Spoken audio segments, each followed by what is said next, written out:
Waxaa ku soo dhawaada wararkii ugu dambeeyay ee dalka iyo dibadiisa kuwii ugu doorka roona. Aanu ku soo qaadan doonaa Soomaaliya oo la soo baxday helikobtero nooc cusub ah iyo waxa ay yihiin Ruushka oo daroon u bedelay shimbir caadi ah oo nool iyo Faransiiska oo wax ka qoray jacaylka xad dhaafka ah ee ay Israa'iil u qabto Hargeysa, Turkiga oo ka naxiyay NATO iyo war ku saabsan diyaaradaha ay Soomaaliya iibsanayso oo isa soo taraya balse qadar iyo dhaha. Waxaa dadweynaha soo dhaweynaysa makhaayadda Mandi Palace Restaurant oo aad ka heli karto cuntooyinka Soomaalida iyo Yemen. ku soo dhawow dhadhanka xaafadda iyo menus khalad laga dhowray, telefoonka iyo ciwaankana shaashada ka dhaho.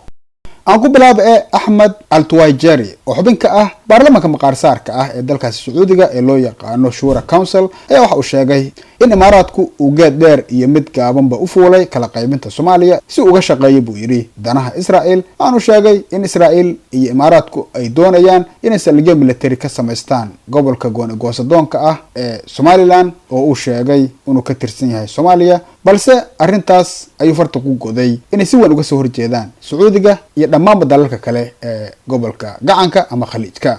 dhanka kale daroonka Turki sameega ah ee Bayraktar TB3 ayaa ka yaabisay gaashaanbuurta NATO kadib markii ay dusha ka sawirtay dayuuradda Yurub ku dhaarato ee Eurofighter Typhoon iyadoo adeegsanaysa bikacyadeeda casriga ah iyo dareenwadka loo yaqaano Falir sensors maray dul marayeen badda Baltiga. dayuuraddan ayaa waxa wada sameeya dalalka ugu waaweyn Yurub ee Ingiriiska, Germany, Talyaaniga iyo Spain oo sidoo kalena isticmaala. arrintan ayaana muujisay awoodda sahan iyo midda sirdoon ee ay leedahay daroonka Bayraktar TB3 khaasatan marka ay wax ka eegayso bartilmaameedyada jooga sare ku duulaya. waana arrintani dabcan soo jiidatay dareenka NATO oo imika fahamsan in Turkigu uu kaalimaha hore kaga jiro farsamaynta iyo ku shaqaynta daroonada casriga ah. dhanka kale bishii June ee sanadkii tagay ee 2025 Turkiga ayaa waxa uu Soomaaliya siiyay 3 diyaaradood oo ah nooca T-29 attack oo ah helikobtero ay Afrikaba ka haystaan laba dal oo qura oo midi Soomaaliya tahay.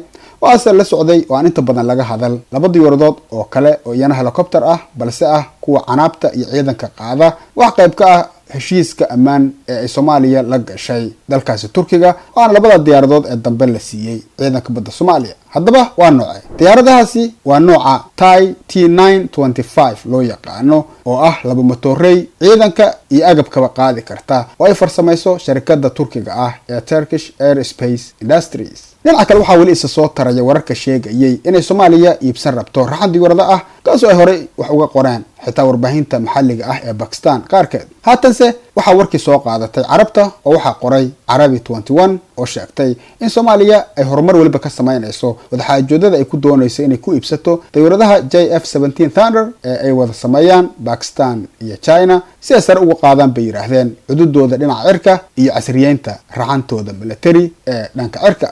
dhinaca kale shirkadda Ruushka ah ee tiknoolajiyadda maskaxda ee Nairi ayaa tijaabisay shimbiro qooley ah oo loo adeegsanayo daroon ahaan kadib markii maskaxda lagaga xiray chip yar oo lagu hagayo tii ay sidoo kale xambaarsan tahay agab electronic ah oo ay camera ku jirto, sida uu qoray Forbes Russia oo soo xigtay bayaan ka soo baxay shirkadda.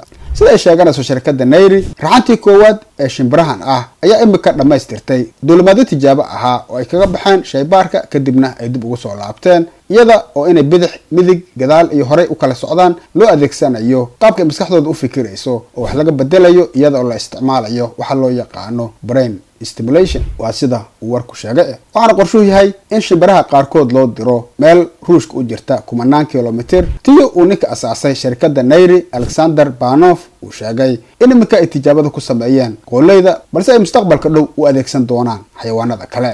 dhanka kale warqaadka Faransiiska ah ee Sancaktar ayaa waxa uu qoray maqaal dheer oo uu la yaab kaga muujinayo inay jiraan dad muslim wada ah oo misna jacayl kal iyo laaba u muujinaya Israa'iil. waxaana qoraalkiisa kamid ah Israa'iil waa jeclahay waa 3 eray oo ay naadir tahay in laga maqlo dunida muslimka guud ahaan, balse arrintaasi waa ka caadi Somaliland oo ah gobol gooni goosadoon ah oo ka tirsan Soomaaliya. waxaanu qoraalkiisa sii raacinaya isaga oo soo xiganaya dad ku sugan Hargeysa. waxaanu ku bilaabay gabar 22 jir ah oo magaceedu yahay Muna Cali oo iyada oo ka sii baxaysa shaqo ay ka hayso shirkad kamid ah kuwa duulimaadyada. waxay tiri waa Ramadaankii noogu horeeyay ee ay duniduna garanayso. Israa'iil waxaan u jeclahay si aad ah ayaanay raacisay iyada oo dhol cadeynaysa isla markaana ku joogta cabaayad daboolaysa tin ila cirib. waa sida uu qoraalka u dhigay. waxa kale uu raaciyay qoraal kale oo ka soo xigtay wakaaladda wararka caalamiga ah ee iyana Faransiiska ah ee Agence France-Presse ama AFP oo soo wareysatay